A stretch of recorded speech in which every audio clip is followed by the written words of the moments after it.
Նախ Ադրբեջանի փոխվարչապետ Շահին Մուսթաֆայևի Երևան այցի մասին։ Նիկոլ Փաշինյանի գնահատմամբ կարևորագույն նույնիսկ պատմական իրադարձություն է, իսկ այն, որ ադրբեջանցի պաշտոնյաների Հայաստան գալու մասին մեր հասարակությունը տեղեկացավ միայն այն ժամանակ, երբ Զվարճնոց օդանավակայանում արդեն վայրեջք էր կատարել նրանց ինքնաթիռը, վարչապետն ասում է, կոնֆիդենցիալությունը պահել էին, այդ թվում անվտանգության համար։ Նախ ես կարծում եմ, որ շատ կարևոր իրադարձություն է տեղի ունեցել եւ համարում եմ երկու երկրների փոխվարչապետերի այցերը պատմական խաղաղության գործընթացի եւ ինստիտուցիոնալացման տրամաբանության մեջ եւ ես շատ ուրախ եմ, որ եկել ենք այս հանգրվանին։ Մամուլում լուրեր էին տարածվել, թե Հայաստանում ծնված մեծացած Ադրբեջանի փոխվարչապետը հայ-ադրբեջանական սահմանի զատման գծման աշխատանքները քննարկելուց բացի իր հետ Երևան է բերել նաև մեր երկրից այսպես կոչված տեղահանված 300,000 ադրբեջանցիների վերաբնակեցման հարցը։ Նույնիսկ կոնկրետ տեղանքների անուններ էին նշվում Կոտայքից Գեղարքունիք։ Լրագրողը վարչապետ Փաշինյանին հարցնում է. կարող եք պաշտոնապես հերքել այս տեղեկությունը։ Ի պատասխան Նիկոլ Փաշինյանը նշում է. Ադրբեջանի հետ այս հարցը երբևէ չեն քննարկել։ Նաև հիշեցնում է, տևական ժամանակ Բաքվի իշխանությունների հետ քննարկման չեն առնում նաև Արցախից բռնի տեղահանված մեր հայրենակիցների վերադարձի թեման, որն ի դեպ ի տարբերություն ադրբեջանցի կեղծ փախստականների արցախցիների միջազգայնորեն ճանաչված իրավունքն է։ Ակնհայտորեն երկու ուղղությամբ էլ քննարկումները ունեն պրովոկատիվ ազդեցություն ընթացիկ քաղաքական իրավիճակի վրա եւ մեկը մյուսին կարող են եւ հաճախ այդպես էլ պատահում է թեժացնում են։ Դարձյալ մամուլն էր գրել, թե առաջիկայում Հայաստանի ընտրական զարգացումների փուլում բացառությամբ Արցախի ռազմաքաղաքական ղեկավարության Ադրբեջանը պատրաստվում է պատանդառած մյուս գերիներին հայրենադարձել Հայաստան։ Այսինքն հունվարին, որ վերադարձել են, այդ ինչի համար ա եղել։ Միշտ էլ ընտրություններից առաջ է, նախորդ խումբն էլ որ վերադարձել է, այլ ընտրություններից առաջ է։ Նախորդ խումբն է որ վերադարձել է, միշտ ընտրություն, ժողովրդավարական երկրում միշտ ընտրություններից առաջ է։ Արցախում ադրբեջանցի վանդալների ձեռնարկած մշակութային ցեղասպանության մասին։ Եթե Հայաստանի կառավարությունը չի պատրաստվում զբաղվել Ստեփանակերտի մայրտաճարը հողին հավասարեցնելու հարցով, այն հիմնավորմամբ թե տեղի ունեցողը Հայաստանի ինքնիշխան տարածքներից դուրս է, ինչու պաշտոնական Երևանը հարց չի բարձրացնում Հայաստանի միջազգայնորեն ճանաչված տարածքներում ադրբեջանցիների կատարած ռազմական հանցագործությունների առնչությամբ։ Վարչապետն այս հարցին պատասխանում է բերելով Արցվաշենի օրինակը։ Երբ որ սահմանազատման արդյունքում Արցվաշենը վերադառնում է Հայաստանի Հանրապետության վերահսկողության ներքո եւ մենք գնում ենք տեսնում, որ այնտեղ կառուցվել է մեծ մզկիթ, ասենք 2016 թվականին։ Մեր ռեակցիան ինչ պետք է մենք անենք։ Եվ օրինակ այդ մզկիթի տարածքի հետ կապված օրինակ Հայաստանի քաղաքացիներ կան, ովքեր բերում են իրենց սեփականության վկայականները, ասում են գիտեք ինձ այս հողը մերն է եղել եւ այլն եւ այսպես շարունակ եւ ամենատարբեր հարցեր։ Մենք ինչ պետք է անենք։ Ադրբեջանն էլ Հայաստանի նկատմամբ մեղադրանքներ ունի, շարունակում է Փաշինյանն ու պնդում. պետք է որոշում կայացնել, շարունակում ենք կոնֆլիկտը, թե գնում խաղաղության։ Ինքն առաջարկում է հիմնվել թղթերին արձանագրված պայմանավորվածությունների վրա։ Գյորջյան Կասկադ 60 ամիս փուլային վճարում բազմաթիվ առավելություններ։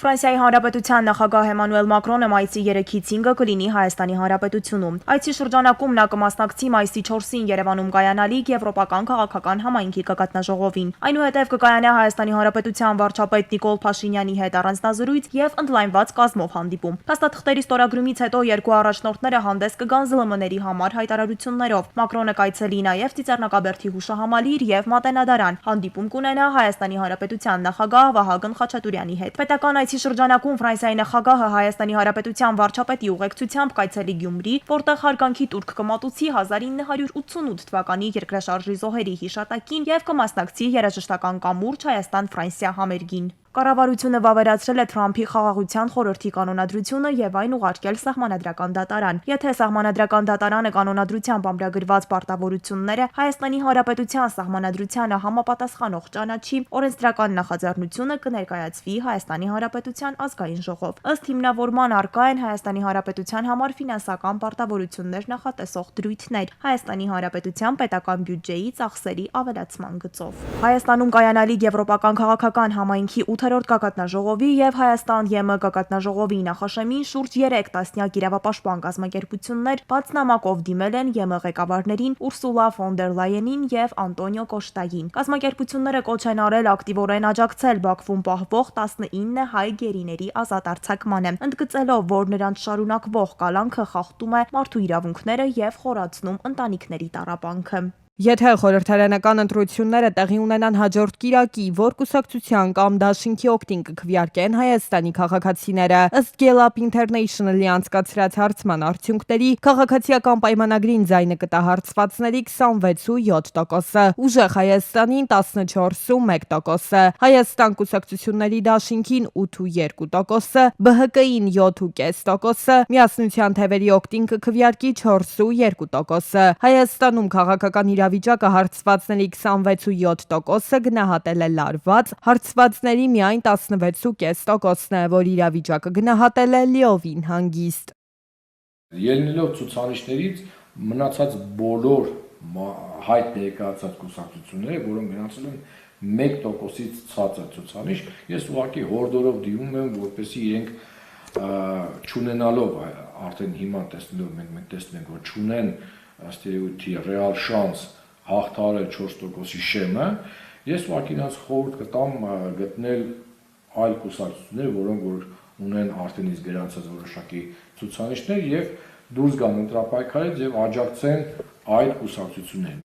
2850 զինծառայողներ եւ նրանց ընտանիքների անդամներ կապահովվեն բնակարանով։ Գործադիրը հաստատել է Պաշտպանության նախարարության նախագիծը։ Ըստ նախարար Պապիկյանի ծրագիրը կիրականացվի քառափուլ եղանակով, կիրականացվի հիփոթեքային վարկավորման գործիքի միջոցով։ Ֆինանսավորման 90%-ը կհատկացնի կառավարությունը բանկերի միջոցով, իսկ մնացած 10%-ը կտրամադրվի Պաշտպանության նախարարության տարեկան բյուջեից։ Ծրագրի շրջանակում արդեն հաջորդ տարի նախատեսվում է բնակարանով ապահովել 735, 2028-ին 812, 2029-ին 719, իսկ 30 թվականին 584 շահառուի։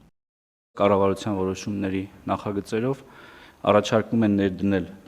ծրագիր, որը կլինի քառափուլ եւ թույլ կտա մեզ թվով 2850 բնակ շահառուների, որոնք Պաշտպանության նախարարության ենթակայության ներքո ծառայած կամ մեր շահառու հանդիսացող քաղաքացիներ են եւ ըստ էության 2000-ականներից սկսած նրանք հանդիսանում են շահառուներ եւ այսօր այս խնդիրը եւ նրանց համար բնակարանային ապահովման հարցը լուծելու համար մենք նախընտրեցինք այս ծրագրի ներդրումը, որպեսզի տասնամյակներ շարունակ ըստ էության սպասած քաղաքացիները վերջապես լուծեն իրենց բնակարանային հարցը։ Հայաստանում գրեթե չկա բնակավայր, որտեղ ջրի հետ կապված խնդիրներ չլինեն։ Փաշինյանն է ասել կառավարության նիստում, նշել, որ ջրային խնդիրները առաջիկա հնգամյակում լինելու են պետական քաղաքականության առաջնահերթ ուղղություններից մեկը։ Բազմաթիվ համայնքներում ռոռոկման ջրի պակասի պատճառով քաղաքացիները ռոռոկման նպատակով օգտագործում են խմելու ջուրը, ինչը հանգեցնում է ինչպես ջրի կորուստների, այնպես էլ մատակարարվող ջրի ծավալի նվազման։ Փաշինյանի կարծիքով առանց ջրային ոլորտում խորքային եւ համակարգային բարեփոխումների տնտեսության հետագա զարգացումը կարող է կանգ առնել։ Նա ընդգծել է մասշտաբայնությունը, նշելով, որ խոսքը երկրի ջրային ենթակառուցվածքների լայնածավալ վերափոխման մասին է։ Ինչպես նախորդող շրջանում խաղաղության օրակարգն էր մեզ համար առաջնահերթություն, հաջորդ հնգամյակում ջրի հետ կապված հարցերը լինելու են բացարձակ առաջնահերթություն, որովհետև մեր տնտեսությունը եկել զարգացել հասել է մի կետի, առանց ջրային ոլորտում ֆունդամենտալ բարեփոխումների մենք կսկսենք արդեն տեղապտույտի վիճակում կհայտնվենք, ինչը բնականաբար եւ սոցիալական եւ տնտեսական բոլոր առումներով իհարկե անթույլատրելի է։ Այսօր Ադրբեջանի տարածքով Հայաստան է ուղևորվելու հացահատիկի եւ պարարտանյութի հերթական խմբականակը։ Ադրբեջանական լրատվամիջոցների տեղեկացմամբ Բեռն ուղարկվելու է Բիլաջարի կայարանից։ 5 վագոնից բաղկացած հացահատիկի նախորդ խմբականակը Հայաստան էր ուղարկվել ապրիլի 24-ին։ Գեգամ Գևորգյանը հայտնել է, որ Լարսի անցակետը եղանակային խնդիրների պատճառով փակ լինելուց հետո արդեն բացվել է եւ գազի մատակարարումը վերականգնվում է։ Նրա խոսքով առաջիկա օրերին հեղուկ գազի գինը կարող է նվազել։ Նա նշել է, որ շուկան խիստ մրցակցային է, գործում է 100-ից ավելի մատակարար եւ որևէ մեկը գերիշխող դիրք չունի։ Ուստի հակամրցակցային միջամտության հիմքեր չկան։ Գների վերջին բարձրացումը նա կապել է մատակարարման ժամանակավոր խափանումների հետ։ Կառավարության ապրիլի 30-ի նիստին զուգահեռ Վարդաշենի 6-րդ փողոցի 66/1 եւ 68-ի A շենքերի բնակիչներն են կառավարության շենքի մոտ բողոքի ակցիա կազմակերպել։ Նրանց դժգոհության շարժառիթը վթարային շենքերի անմխիթար վիճակն է ու խնդրի հանդեպ կառավարության անտարբերությունը։ Բնակիչների վստահեցմամբ արդեն 5 տարի է, ինչ նրանց խոստանում են բարելավում, բայց խնդիրը այդպես էլ չի լուծվում։ Մենք եկել ենք Վարդաշենի 6 փողոց 66/1 եւ 68-ի A շենքի բնակիչներն ենք, արդեն 4-5 տարի է մեզ կառավարությունը ուղարկում է քաղաքապետարան, նախ ասեմ, որ շենքը 4-րդ կարգի վթարային է, արդեն 3-րդ տարին է, որ ինքը 4-րդ կարգ է ու այդ անձրևներից, այդ ամեն ինչից ինքը ավելի շատ վատ վիճակում է։ Ամբողջությամբ շենքը ճաքեր է տվել, բալկոնը փլվեն գելա, մուտքի կողմ մոտից այդ քարերը պոկվում ընկնում են, ահա որ վիճակ է, շենքի բնակիչների մեծ մասը արդեն վարձով են ապրում, լքել են սենյակները, վարձով են ապրում, որովհետև փլվում է շենքը։ Երեք էլ նորից մեզ պատասխանել են, որ սպասեք 15 օր։ Արդեն 4-5 տարի է, մեզ ասում են սպասեք 1 ամիս, սպասեք 10 օր, սպասեք 15 օր ու միշտ նույն պատասխանը ու այդպես տարիներով ձգձգվում է։ Հայաստանի արտաքին հետախուզության ծառայությունը հնարավորություն կունենա գաղտնալսել քաղաքացիներին առանց ազգային անվտանգության ծառայության ենթակառուցվածքներից օգտվելու սեփական տեխնիկական միջոցների հաշվին։ Ծառայության ղեկավարը այսօր խորհրդարանում ներկայացրել է օրենսդրական փաթեթ, որով հստակեցվել եւ լրացվել են արտաքին հետախուզության ծառայությանը վերաբերող կարգավորումները։ Ըստ այդմ ծառայության աշխատակիցները իրավունք են ունենալու կրել եւ կիրառել զենք սեփական ենթակառուցվածքները պաշտպանելու համար։ Նրանք իրավունք են ունենալու նաեւ ձերբակալել նշված տարածքներ մուտք գործած անձանց։ Ընդդիմադիր պատգամավորները քննարկման ընթացքում ներկայացրել են իրենց մտահոգությունը կապված գաղտնալսումների process-ի անվերահսկելիության հետ։ Ծառայողության աշխատակիցների, ստորաբաժանումների, շինությունների եւ տրանսպորտային միջոցների քողարկման նպատակով օգտագործում է պետական մարմինների եւ կազմակերպությունների փաստաթղթերը, միջոցները, որոնք անհրաժեշտ են քողարկման համար։ Այստեղ ողջամտության սահմանը որտեղ է։ Ծառայությունը ինչ սահմանափակում ունի, պայմանական ասեմ, Հայաստանի բոլոր համայնքների ենթադրենք ավականու անդամի վկայականը չգործարկելու, դեռ չեմ ասում, պաշտպանության նախարարություն։ Մեր լրացման իմաստը ի՞նչն է, դեպքում եթե կհարցնեք ունեն գործողով, ինչ ենք ուզում ավելացնենք, մենք հենց ձեր ասած ողջամտության սահմաններն ենք ուզում դրա համար հիմք ստեղծել, որ հաջորդի իրավական ակտերով մենք նախատեսենք դրա ընթացակարգը, տեղեկացման աստիճանը, շրջանակը եւ նաեւ մեր կողմից օգտագործման ծավալը եւ շրջանակը։ Հայաստանում ձևավորվելու է 3 նոր խոշորացված համայնք տարածքային կառավարման, տեղական ինքնակառավարման, գյուղատնտեսության եւ շրջակա միջավայրի պաշտպանության հարցերով խորհրդարանական մշտական հանձնաժողովի նիստում հայտարարել է տարածքային կառավարման եւ ենթակառուցվածքների փոխնախարարը։ Դրանց թվում են Լոռու մարզի Ստեփանավան խոշորացված համայնքը, Սյունիքի մարզի Գորիս խոշորացված համայնքը եւ Վայոց ձորի մարզի Եղեգնաձոր խոշորացված համայնքը։ Ներգրավված է լինելու թվով 9 համայնք 80 բնակավայր։ Մասնագետների կարծիքով, սակայն համայնքների խոշորացումը ունի իր բացասական կողմերը, օրինակ այն, որ բնակիչները կարող են կորցնել իրենց ազդեցությունը որոշումների կայացման վրա։ Եթե տվյալ համայնքը ընդհանրենք նախկինում հնարավորություն ուներ ձևավորելու իր համայնքային կառավարման մարմինը, այս պարագայում իր ձայնը ընդհանուր համամասնության մեջ նվազում է, երկրորդը ինքը չի որոշում թե ով է լինելու, ընդհանրենք իր վարչակազմի ղեկավարը այդ խոշորացված համայնքի ղեկավարն է որոշում թե ով կլինի տվյալ շրջանում վարչական ղեկավար, ինչը բնականաբար կարող է նաև չարտահայտել տվյալ յուղի ժողովրդի մեծամասնության պատկերացումները։ Համայնքների խոշորացումը այն առումով նորից նույն խնդիրներն առաջ բերում հաշվի չառնելով տեղական առանձնահատկությունները։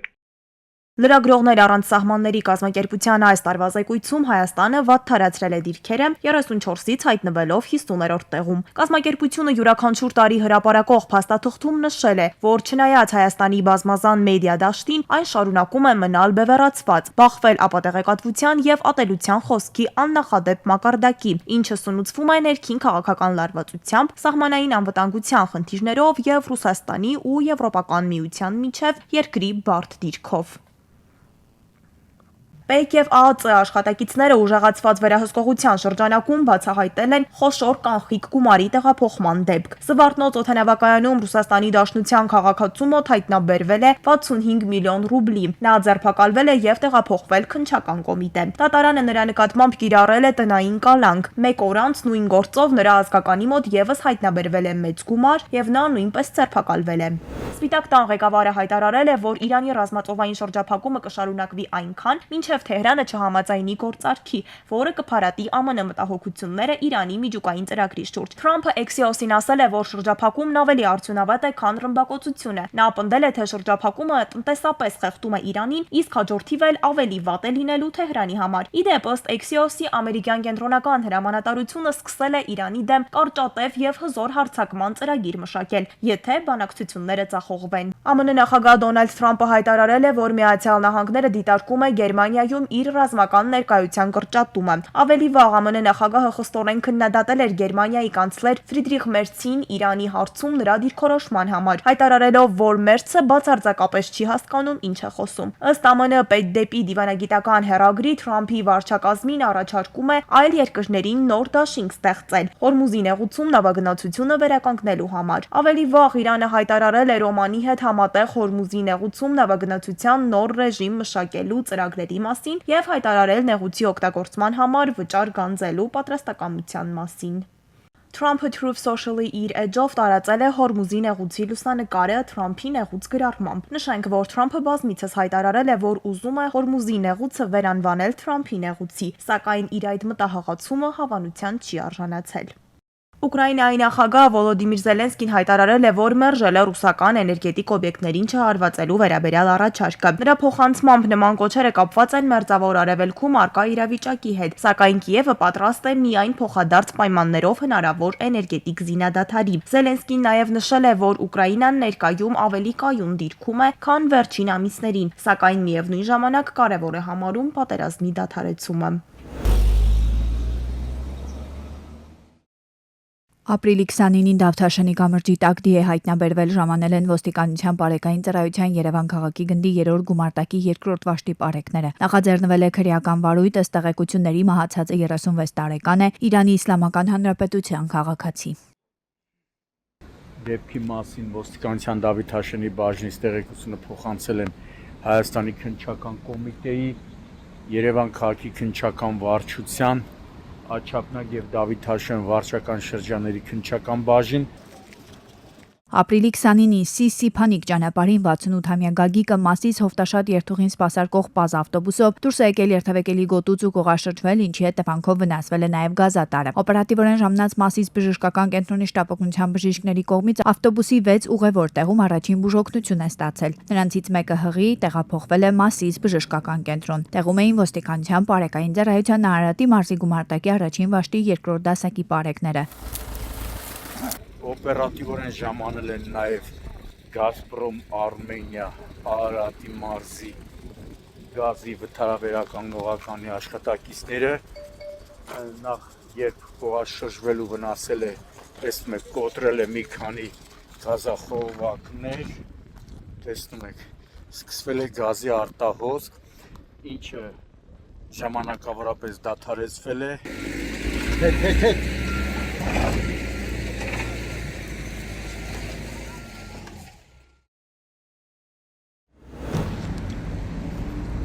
Հակասանիտարական վիճակ է Կոտայքի մարզում, կոյաջրերի խնդիրը նաև ջրվեժ թաղամաս է հասել։ Դիտահորից դուրս եկող կեղտաջրերը մի քանի կիլոմետր են հասնում բակեր ու խաղահրապարակներ։ Անընդհատ կա չէ, Կոտայքի մարզից է գալի, դիտահորից, այն վերևից։ Բայց որ ջանդամից ուզում է գա, բայց դեռ չկա։ Բայց ի՞նչ է։ Իսկ գիտես ինչի համար, տրուբեկը փոքր է, հետո շատացել են շենք շինությունները։ Դե թազա խողովակներ անցկացնեն։ Նոր-Նորքի թաղապետարանն ու Վեոլիա ջուրը ոչ մեկ անգամ են ահազանգող բնակիչներին հայտնել, որ դա իրենց գործը չէ, այլ Կոտայքի մարզպետարանի, բայց այստեղ էլ չեն ընդունել, որ դա իրենց խնդիրն է։ Այստեղ պիտի լինեք, որպես այս գարշահոտը զգաք։ Հիմա սա Վիոլա ջուրը պիտի անի, թե Կոտայքի մարզպետարանը դեռևս հայտնի չի, բայց որ գարշահոտը ու հակասանիտարական վիճակ Դա ակնհայտ է։ Ասֆալտան, ասա մայք չկա, ընդ որն է դա։ Ելնեմ ավտոյտը։ Սենց իշտում ես Կոտայքի մարզից,